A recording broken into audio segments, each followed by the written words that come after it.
Obscure. ठीक है, spelling बहुत ही सिंपल है, OBSCURE। श्योर रहता है ना, श्योर के बीच में बस सी लगा देना और इधर OB लगा देना, ये हो जाएगा ऑब्सक्योर। ठीक है, बहुत सिंपल है। श्योर के बीच में सी लगा देना एस के बाद सेकंड नंबर पे और OB लगा देना स्टार्टिंग में, ऑब्सक्योर हो जाएगा। और तोड़ना है OBSCURE, ऑब्सक्योर, है ना। एससी से बहुत सारे फुल फॉर्म है, बहुत सारी ऐसी चीजें हैं जिनको हम एससी के नाम से शॉर्ट में बोलते हैं। ओबी बहुत सारी ऐसी चीजें हैं जिनको हम शॉर्ट में बोलते हैं, तो आप ऐसे भी याद रख सकते हो, OBSCURE। यूआरई याद रख लेना, OBSC लगाना है, ऑब्सक्योर। वीडियो 3-4 बार देख लेना, ऐसे ही याद हो जाएगी स्पेलिंग, OBSCURE, ऑब्सक्योर।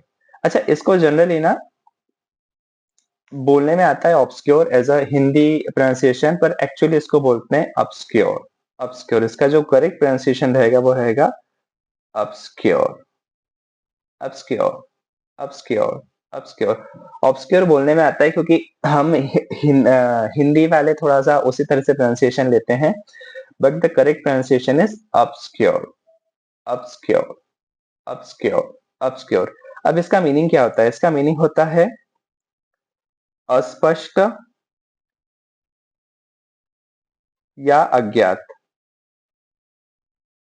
दोनों ही रेफरेंस में आप इसका यूज कर सकते हैं। एग्जाम्पल से और जल्दी समझ में आएगा। अस्पष्ट या अज्ञात, अज्ञात कोई भी चीज जो आपको पता नहीं है, अज्ञात है, you are not, it is not known to anyone और it is a less known to anyone, पहला। सेकंड थिंग, अस्पष्ट, अस्पष्ट मतलब धुंधली है, बहुत लाइट है, समझ में नहीं आ रही है, क्लियर नहीं है, उन सारे रेफरेंस में आप इसको यूज कर सकते हो। अपन एग्जाम्पल देखते हैं।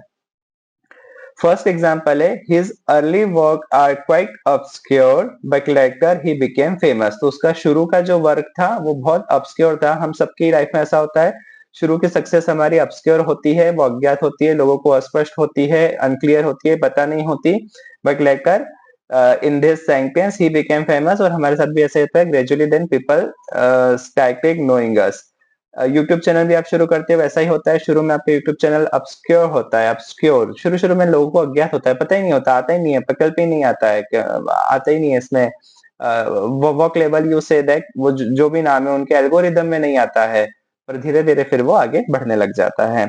Second, the meaning of this ancient manuscript is still obscure. तो जो एशियंट मैन्युस्क्रिप्ट थी उसका जो मीनिंग था वो अभी भी ऑब्सक्योर है, मतलब अस्पष्ट है या अज्ञात है या धुंधला है, अभी भी पता नहीं है। तीसरा एग्जांपल देखते हैं, he gave an obscure explanation that no one understood. उसने ऐसा अस्पष्ट या अनक्लियर एक्सप्लेनेशन दिया कि किसी को भी उसका मीनिंग ही समझ में नहीं आया, नो वन अंडरस्टूड इट। तो ऑब्सक्योर आप यहाँ भी यूज कर सकते हो, ठीक है। The village was so obscure that it wasn't even marked on the map। वो इतना अज्ञात विलेज था कि उनको पता भी नहीं है कि वो मैप पे भी है कहीं। अगर आप लोगों ने लगान की कभी मैकिंग देखी हो, लगान मूवी की, तो लगान मूवी में चंपानेर नाम का जो गांव था, आप पता करना, कभी नेट पे जाके सर्च करना कौन सा विलेज था वो जहां पर उसकी शूटिंग हुई थी। बहुत ढूंढा उन्होंने, पूरे इंडिया भर में जाके ढूंढा। So for them also, for that time that village was obscure। obscure मतलब अज्ञात था या अस्पष्ट था, उनको नहीं पता था कि कौन सा विलेज हमको मिलेगा, जैसा हमको चाहिए वो कहाँ है, वो उस समय तक अज्ञात था। सो भाई, I am giving you this example कि इससे आपको समझने में आसानी होगी। Thank you so much, subscribe the channel, have a great time, bye bye, take care.